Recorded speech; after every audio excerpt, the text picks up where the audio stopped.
Welcome to Prime Recap. You will take part in an underworld dodgeball game, where demons use their magical abilities to make the competition extremely challenging. We are in the anime, Welcome to Demon School, Episodes 7, 8 and 9. Iruma is in an awkward situation at this point, under the strong, frightening gaze of Ameri, the student president. The boy doesn't know what to say. After all, he didn't want to cause that accident, so as usual he apologizes several times. The girl, on the other hand, didn't say a word until that instant. However, in her mind, a sea of ideas and hypotheses were forming. She had her strong doubt that the new student was a human. Still, she didn't want to cause a problem for the school. Not least because her father is chief inspector of the demon police, and knowing this, he would probably put an end to the boy. Not knowing what to do to get out of this dangerous situation, Iruma bends down and apologizes, but since the girl was holding his hands, they both repeat the same movement, and the secret manga that Ameri has been hiding all this time suddenly falls to the ground. She tries to catch him, but the protagonist is faster. And when he opens that small book and looks at some pages, the boy feels completely nostalgic. It was First Love Memories, a manga that he himself helped to create at the time he was working as an assistant in a publishing house. He recalls a bit of a story involving two students who had a romance in high school. The president then discovers that the boy can read that strange language. After all, it was not written in demonic letters. Knowing this, she is euphoric and immediately takes him by force to her room. The boy panics, imagining that he has been found out and that terrible things could happen, but when he gets there he realizes that the situation is very different from what he thought. Ameri sits down in an armchair and asks the misfit boy to read what was written. When he hears this, Iruma begins to ponder what action he should take. If he starts reading that story, it will be very clear that he is a human. However, since he cannot deny anything to anyone, he ends up reading the manga from beginning to end. The two of them spent the rest of that day excited about that unique narrative. The president got emotional in some chapters, questioned the boy about certain words she didn't know the concept of, and finally understood the whole story that was written on those pages. As time passes, Iruma realizes that it is already dark, and when he checks his cell phone, he notices that his grandfather has already sent several messages because of his occasional tardiness. Ameri takes the boy's device and enters her number in his address book so that when he is notified, he will know it is her and should go immediately to meet her. The boy then rushes to his house and on the way reflects that it was really nice the time he spent with the girl. On the other hand, the girl is practically sure in her thoughts that that student is really a human. However, she still needs more proof to confirm this theory, stating that she must take a totally assertive position only after reading all the volumes of the manga, First Love Memories. In his room, Iruma receives some messages from Asmodeus, who informs him that the student council is looking for him to deal with the matter of the giant tree, and the president of the student council wants to talk to him. However, the protagonist does not know that Ameri is the leader of the student council. The next day, while preparing to go to his school, the boy has a short conversation with Opera. The butler asks if the young man wishes to return to the human world, explaining to him that if he reaches a high rank, he can return to his life as before. At this point, the protagonist reflects on his old life, where his parents didn't care a bit about him, and in that new world he had a grandfather who catered to his every wish. If he returned to Earth, he would probably starve and live on the streets, while in the underworld he had a huge house with all the food he could stand to eat, plus, of course, the first new friends he had made in his entire life. On second thought, he realizes that there is no point in going back to his old life. He goes on thoughtfully as he meets Clara and Asmodeus on the way to the college, and the trio heads for the cafeteria after the signal alert. Sabnok, on the other hand, does not have a moment's peace, as his classmate begins to disturb him just by her presence. Meanwhile, Iruma continues to reflect on the thought he had in the morning. Just then, the student president sends a message to the boy asking for the two to meet again. He decides to go to the informed location and ends up leaving his friends behind. Asmodeus is suspicious of the strange behavior his colleague has been having lately, always going out alone to unknown places, and Clara is unconvinced because it has been a long time since the two of them have played together. Sabnok suggests that they follow the boy to find out once and for all what is going on. Clara thinks it's a good idea and, together with Asmodeus, tries to investigate where Iruma has been, but they don't find anything. They just draw attention wherever they go. Clara, with her bizarre behavior and attitudes, and Asmodeus, because he is considered a genius, always draw attention in their direction. The Wonder Boy has a brilliant idea to disguise themselves, going to the Cum store to buy anti-detection glasses, capable of making anyone who wears them practically invisible to other people's eyes. Walking through the halls of the school, they finally meet Iruma, who was talking to the student president. Asmodeus imagines that this is part of his friend's plan for total control, since the board of the institution has great authority over all the students. The Wonder Boy marvels at his colleague's evil strategy, imagining that he is aiming to destroy the council once and for all. In the president's office, Iruma begins to read a new volume to Ameri, who continues to pay close attention to the whole narrative. But when he reaches a certain part of the story, the boy reads something about dreams, and she interprets this as ambitions. Taking advantage of this, the newcomer asks what the girl's ambitions are, and she replies that she wants to follow in her father's footsteps, but first she needs to bring order and balance to the entire institution. Ameri asks Iruma the same question, and the boy answers that his ambition is to be able to see all the people around him happy. However, she does not believe this answer and again asks him what his real ambitions are. Meanwhile, Clara and Asmodeus are watching the whole conversation hidden outside the room. The protagonist ends up not knowing what to respond in that situation, being extremely confused by it. After all this time he had only fulfilled the request of all the people he lived with and had never stopped to think about what he really wanted to accomplish. Realizing that the newcomer had no stated dream or goal at that moment, she encourages him to move up in rank, this being a goal that only he would be able to accomplish with his own hands. Iruma feels controversial about this idea because advancing in rank would draw more attention to himself, and this is something he really doesn't want. While the conversation between the two of them was going on, Clara was already impatient because she wanted to play with her friend, and a little jealous of Iruma's new colleague. Asmodeus tells her that they must not enter the room because they would spoil everything, even though inside, he is extremely curious to know what that conversation was about. The misfit girl runs towards the door and jumps to perform a volley into the room, but the Wonder Boy stops her, standing in front of her blow, stating that he would not let her in. Clara uses her rolling techniques, conjures up a drinking machine to hurl at Asmodeus, and goes so far as to summon a chainsaw to invade the place anyway. Her friend, on the other hand, successfully intervenes in all her invasion attempts. A few seconds pass, and Clara destroys the wall of the room with an incredible demolition machine, managing to bring her friend back to her side.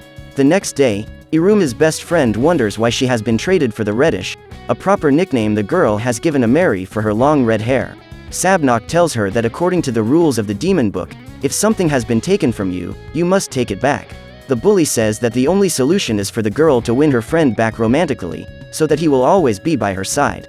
Hearing this, Clara is in shock and intends to put her plan into practice as soon as possible. In class time, students choose some category of learning to do at the college, some of the options being studying in a room with a teacher or at a training camp, using magic, and going through challenges to rise in rank. Iruma undoubtedly chooses the safest option, which is to study under a tutor, and Asmodeus, seeing that his friend has chosen this path, follows in the same option. Clara, on the other hand, ends up choosing to attend classes on romantic subjects with the teacher Succubus, exclusively made for girls. When the Wonder Boy sees this, he concludes that his friend cannot read and ends up marking the alternative without knowing what it is about, but she confronts him saying that she chose this method because she wanted to win someone over. In their new classroom, the girls are tutored by Professor Rame, an instructor of the art of romance, and she is a true succubus. She explains that the art of winning your beloved must be trained and perfected by all the girls, only then will they be able to make their prey fall in love quickly. Before starting her teaching, she uses her special skill, Seduction Scope, which allows her to measure the level of attractiveness of all her new students. Some of them naturally have a very high percentage, others are even within the average, but the teacher informs them not to worry because the lowest rate ever recorded was 21%. With focus and training they would be able to increase their scores. However, when she uses her technique on Clara, she is surprised. After all, the girl had only 2% attractiveness. In a degree of comparison, babies have this level at 3%. Seeing this, Rame wonders about the girl's innocence. She immediately asks her student to read several books about romantic conquests as her first assignment in that class. The girl follows her tutor's advice, and spends the rest of the day reading books about how to win someone over. She learns about posture, touch, perfumes, and makeup. However, she modifies all those teachings to her own style and ends up doing everything to the extreme, failing miserably in her attempts at conquest. At the end of the day, she returns home with a sad and unhappy face, something that is not common to happen. After all, she never seems to be sad even in the worst situations. With that night, she reflects on the power that a kiss could have in romantic conquest and believes that by using this strategy, she could finally win Iruma's heart once and for all. The next day, Clara spots her friend in the school hallway and at that moment decides to put everything she has learned into practice, using the special kissing card at the end. She prepares herself and moves towards her friend, but the boy has the incredible ability to dodge anything that could be an imminent danger. So he dodges the girl's passionate advance, who continues at high speed, running into a person who was near the place. Professor Kaolego was walking in a relaxed manner when he was struck full in the face by his student's passionate blow. He rages at her, sending her straight to her new teacher's room. Upon arriving there, the tutor Rame observes her student's accomplishments and comes to the conclusion that Clara is a failure in the art of romance. So, she says that there is a secret weapon to conquer anyone. It was a perfume with pheromones, with which anyone would fall in love with her. But to the surprise of her tutor, the girl rejects that idea and leaves her classroom. Later, the girl finds herself thoughtful on the school lawn, reflecting on everything that has happened, coming to the conclusion that if she doesn't do something, the redhead will take her friend forever. At this moment, Iruma finally finds her and tells her that it is dangerous for a girl to walk alone in those surroundings. She is moved by the boy's concern, and realizes that her friend sees her as a girl. Clara then tells her friend that she will make him fall in love with her someday, no matter what it takes. The protagonist feels his heart beating faster and the two of them go together to find Asmodeus. Professor Rame, who was watching the whole scene, realizes that her student's level of romantic attractiveness has increased to 10%. Iruma spends the night reflecting on the future decisions he should make and choosing what his main goal should be. The next day, while they are in the cafeteria, the protagonist tells Asmodeus that his goal at that moment is to rise in rank at any cost, and asks for his help in achieving this goal. The Wonder Boy, upon hearing those words, is moved and reflects on the incredible achievements his friend had already made at the institution. It is an honor for him to receive such a request, affirming that he would wholeheartedly accept to help him rise to the next level. Iruma lowers Asmodeus' expectations by informing him that he only wants to move from level 1 to level 2 for the time being. Even so, the Wonder Boy declares to the whole cafeteria that one day his friend will reach the top of the demonic rank. That same day, the trio goes to the gymnasium of the Babbles Institution, located underground. Asmodeus explains that there is a way for his friend to climb the school rank, first of all by getting good grades in the periodic promotion exams that are taken in class. The young man also explains that the next test will take place in a week and will be applied using the execution cannonball, something developed for demon fights. In the game, the competitors carry with them some bizarre creatures, and when these creatures bite, they do not release their prey until it is completely destroyed, so that the last one to survive wins the enemy's territory. Iruma is terrified of this dispute, but the Wonder Boy explains that due to the high number of deaths, the bloodthirsty weapons have been replaced by balls to hit the opponent, and the location of the test, instead of being on a battlefield, would be a normal court, making this test a kind of burning game from hell. Asmodeus asks Clara to summon some voodoo dolls to serve as training partners, and so the trio of friends spend some time practicing for the big test. The boy is reassured about the exam that would be applied. After all, it was nothing more than a simple team sport of the human world. However, his tranquility goes away when he receives in his direction a powerful throw of one of the balls. He realizes that Sabnok wanted to train as well, as his whole class was present there, all eager to practice for the big test that will take place in a few days. But that game would not be something normal. The demons perform their shots and defenses using their magic techniques, turning a simple game into a frightening competition. Asmodeus tells Iruma that he would need a more experienced trainer, asking the boy to seek the help of a high-ranked demon to instruct him. Thinking of this, the boy goes to his grandfather's room, the school principal.